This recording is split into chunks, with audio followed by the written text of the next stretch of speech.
We turn now to Dr. Scott Gottlieb. He's a former FDA commissioner and current Pfizer board member. Welcome back, Dr. Gottlieb. Thanks a lot. We've seen these troubling measles outbreaks in Texas and New Mexico, nearly 100 people sickened. It looks like most of those who have been infected were unvaccinated, and the outbreak area has one of the highest vaccination exemption rates in the state. How concerned are you, though, that this could spread? Very concerned. I think this will spread. There's been 100 cases that have been identified so far. There's probably many more than that. So I think that this is going to get into the hundreds of cases and could take many months to try to fully snuff out. And when you have that kind of a concentration of measles within a community, it's going to inevitably spread outside that community. When you look around the country, there's a lot of parts of the country, states that have relatively low vaccination rates when it comes to MMR right now. You look at Idaho, about 80% of children have been vaccinated for MMR. Alaska and Wisconsin are about at 84%, Minnesota 87%, states like Florida, Colorado, Oklahoma, Georgia, Utah are around 88%. Iowa, I think, is at 89%, and herd immunity is achieved at a vaccination rate of between 93 and 95%.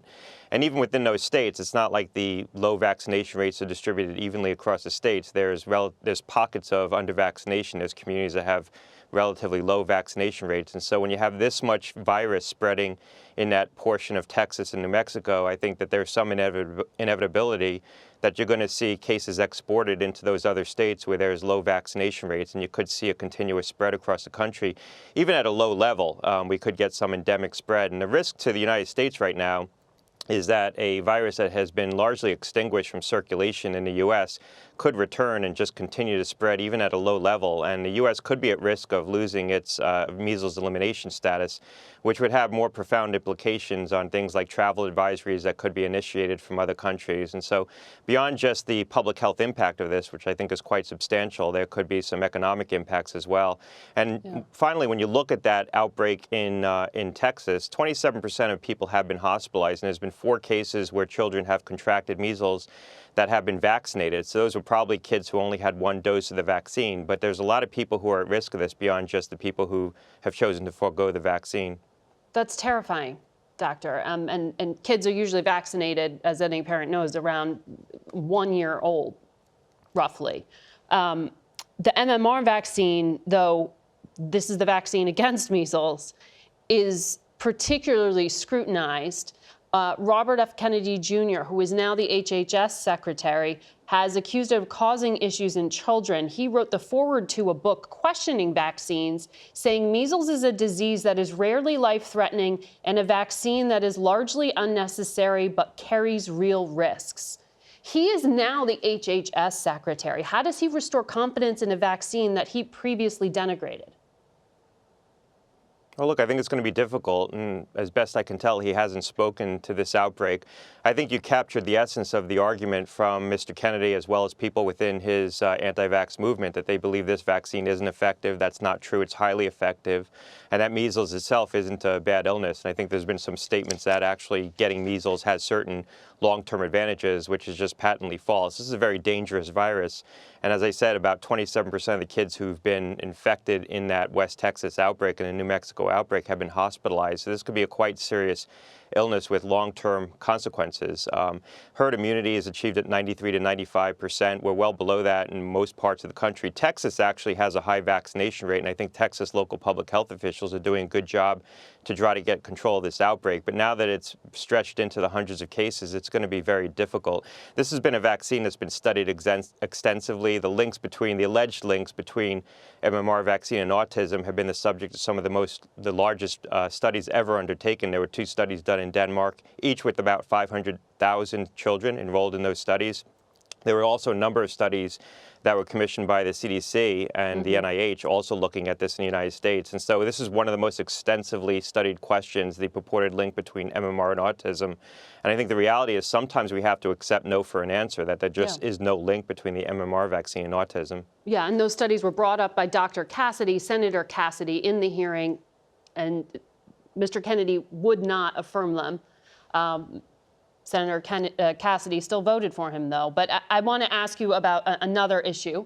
Our correspondent Camilo Montoya Galvez has learned the Trump administration is preparing plans to use a health authority known as Title 42, which you remember was used during the pandemic, to restrict migrant agents' entries across the southern border. Now they want to invoke it on the basis of other diseases like TB. Is that warranted right now? Is TB that much of a problem?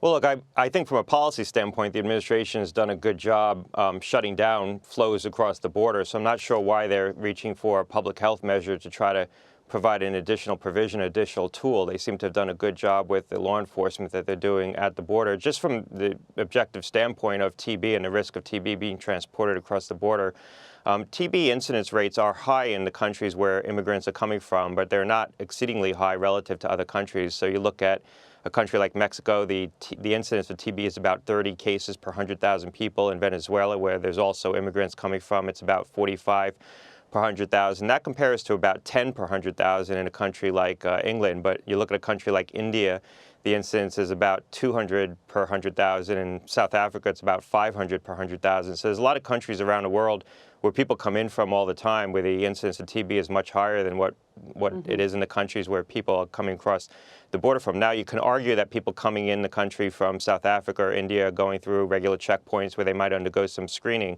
But I think just purely from an objective public health standpoint, there's probably parts of the world where we have immigrants coming in that provide a larger risk of the transmission of TB than across the border. Can you give us some perspective on the thousands of employees who are being dismissed from federal health agencies? Should the public be concerned?